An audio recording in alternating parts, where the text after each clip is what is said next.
A typical angiosperm embryo suck at maturity कितना nucleus कितना cell produce करता है। सो हम लोग को पता है कि इसका answer A, because it produce 7 cell 8 nucleus. जो फंक्शनल मेगास्पोर है वो डेवलप होने के बाद चालाजल एंड में 3 सेल एंड माइक्रोपाइल एंड में 3 सेल एंड जो मिडिल में रहता है उसको बोलते हैं central cell. Total is 7 cell, total is this is the 7 cell and nucleus कितना है 8 न्यूक्लियस। सेंट्रल सेल में 2 न्यूक्लियस है, polar nucleus, so total is 8 nucleus. So next question is in some members of which of the following pair of families pollen grains retain their viability for months after release? This is the answer Rosaceae and Leguminosae। इसमें क्या होता है, जो Rosaceae Leguminosae Solanaceae family होता है वो for a month, इसका जो पोलन है फॉर ए मंथ वाइबिलिटी रहता है। और जो राइस का 30 मिनट, मोस्टली कितना है पोलन का viability 30 minute. So next question, pollen grains can be stored for several years in liquid nitrogen. कितने में -19 डिग्री सेल्सियस में हम इसको स्टोर करके रखते हैं। Functional megaspore in an angiosperm develops into, ये किस में डेवलप रहता है एम्ब्रियो सा। कैसे डेवलप होता है देखिए, जो मेगास्पोर मदर सेल डिप्लॉयड है वो हाप्लॉयड सेल में कन्वर्ट होता है। 4 हाप्लॉयड सेल 3 डीजेनरेट, उसमें क्या होता है 3 सेल, जो 3 सेल है यहाँ पर जो 3 सेल आप देख रहे हैं डीजेनरेट होता है। उसके बाद जो एक सेल है, उसके बाद जो एक सेल है फंक्शनल होकर वो काम करता है, वो माइटोसिस करता है। पहला माइटोसिस में 2 न्यूक्लियाई फॉर्म होता है, उसके बाद और एक माइटोसिस होता है 4 न्यूक्लियाई, आफ्टर 4 न्यूक्लियाई तो 8 nuclei form, after 8 nuclei this convert into a mature embryo sac. Finally ये एक मैच्योर एम्ब्रियो साक को कन्वर्ट होता है। So this is the concept and the answer is embryo sac. Next question is which of the following has proved helpful in preserving pollen as a fossil. हमको पता है कि sporopollenin, जो sporopollenin होता है वो कहाँ मिलता है, ये है पोलन का स्ट्रक्चर। जो पोलन का स्ट्रक्चर हम देख रहे हैं ये है उसका आउटर स्ट्रक्चर, ये है intine. The internal structure is called intine, the outer structure is called exine. जो एक्साइन जो होता है उसमें क्या निकलता है स्पोरोपोलिन। जो स्पोरोपोलिन केमिकल निकलता है उसका काम है कि पोलन को प्रोटेक्शन देना, वो पोलन को प्रोटेक्शन देता है। जो स्पोरोपोलिन है उसको कौन सा दुनिया में ऐसे कौन सा एंजाइम नहीं कि इनऑर्गेनिक सॉल्ट कुछ नहीं कि उसको डिग्रेड कर सके। सो next question, filiform apparatus is characteristic feature of, this is the synergids, this is the answer of synergids. यहाँ पर देखिए जो सिनर्जिड्स है, यहाँ पर सिनर्जिड्स है, सिनर्जिड्स में फिलीफॉर्म apparatus हमको मिलता है देखने को। जो फिलीफॉर्म apparatus मिलता है माइक्रोपाइल एंड में, जो सिनर्जिड सेल में, उसका काम क्या है, जो पोलन ट्यूब जब एंट्री करता है, यहाँ पर जो पोलन ट्यूब एंट्री करता है, late consider this pollen tube entry, this pollen tube को एंट्री करने के लिए वो रास्ता दिखाता है, इसका काम है guide, to guide the pollen tube entry. So next question, proximal end of the filament of stamen is attached to the, this proximal end of the filament of the stamen is attached to the thalamus of petal. So this is the answer. Here is the proximal end attached to the thalamus of petal.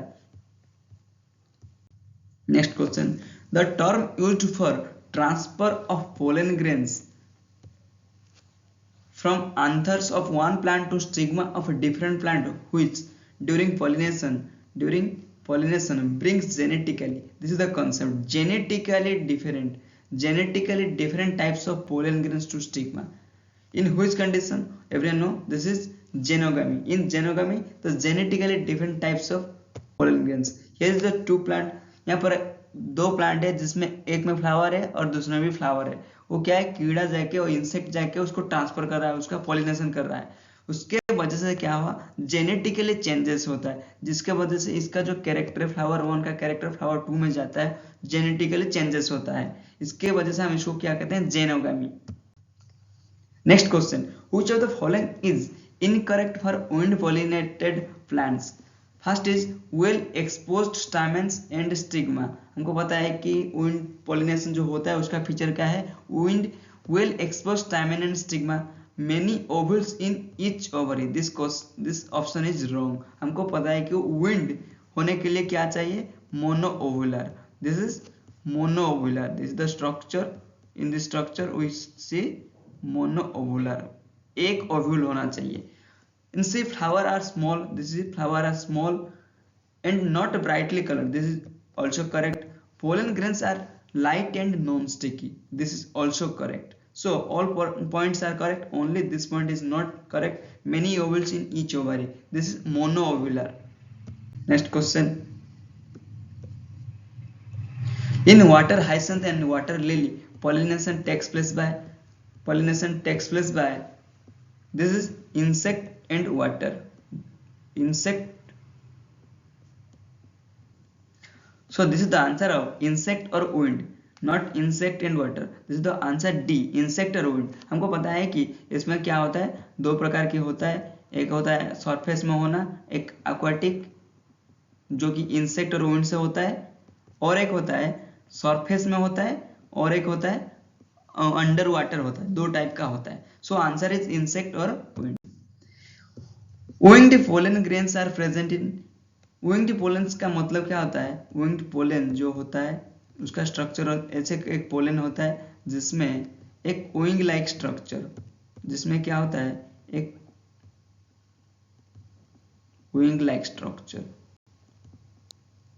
इस तरह का एक wing like structure मिलता है. इसका answer क्या है? साइकास. साइकास का जो पोलन ग्रेन्स होता है उसमें हमको ये विंग लाइक स्ट्रक्चर मिलता है. Next question. Attractant and rewards are required for. First is anemophily. Anemophily means इसका मतलब होता है कि एयर के थ्रो जो होता है, एयर के थ्रो तो नॉर्मली हो जाएगा, इसके लिए हमको अट्रैक्ट और रिवॉर्ड नहीं चाहिए. एंटोमोफिली, जो एंटोमोफिली होता है मतलब इंसेक्ट, जो इंसेक्ट थ्रो होता है इसके लिए हमको क्या चाहिए? Attract and reward. अगर इंसेक्ट को आप कुछ खाने के लिए देंगे वो तो आएगा ना. मान लीजिए पोलन खाने के लिए देंगे, नेक्टर देंगे तब आएगा. हाइड्रोफिली में हमको जरूरत नहीं कुछ. Cleistogamy means close. Cleistogamy means close. Close में हम लोग का कुछ नहीं चाहिए, इसीलिए हमका आंसर क्या होता है? Entomophily. The answer is entomophily. Next question. Which one of the following statement is not true? Examine of pollen grain is made of sporopollen. This is true. Pollen grains of many species cause severe allergy. This is true. Stored pollen in liquid nitrogen can be used in the crop breeding programs. This is true. And another last is tapetum helps in the dehiscence. No, this is wrong. Tapetum helps in nutrition. It is not help in dehiscence. It is provide nutrition. So this statement is false. So the answer is this one.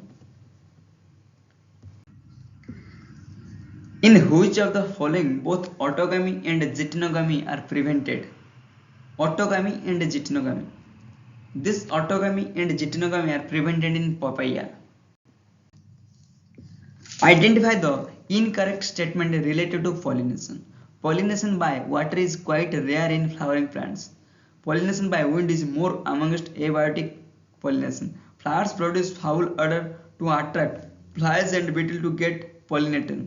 Moth and butterfly are the most dominant pollinating agent among insects. So we found this statement is wrong because moth and butterfly, जो moth और butterfly होता है वो dominating species नहीं. कौन है? But moth वो है honeybee. Honeybee is the dominating species. This honeybee is the dominating species. So this is incorrect. Given below are two statements. Statement 1, cleistogamous flowers are invariable autogamous. Cleistogamous जो close flower होता है, invariable ऑटोगैमस. Close जो देखिए, जो close flower होता है automatically वो ऑटोगैमस होता है क्योंकि वो क्लोज रहता है. उसमें बाइसेक्सुअल फ्लावर रहता है, मेल एंड फीमेल स्ट्रक्चर रहता है, वो फर्टिलाइज होता है, उसके बाहर से कुछ नहीं आता है, इसलिए वो क्लोज रहता है. इसलिए क्लेस्टियोगामस is disadvantages as there is no chance for cross pollination. This is also correct. So statement 1 and 2 both are correct. Here is the statement 1 and statement 2 are correct. So answer is here Cleistogamous. Answer is both statement 1 and 2 are correct. Here is the answer. So this one is correct. Which part of the fruit labeled in a figure makes it a false fruit? So false fruit is known as it is produced from thalamus. If it is produced from thalamus without ovary, it is known as without ovary. It is produced from thalamus. It is called false fruit. False fruit. So this is the all about.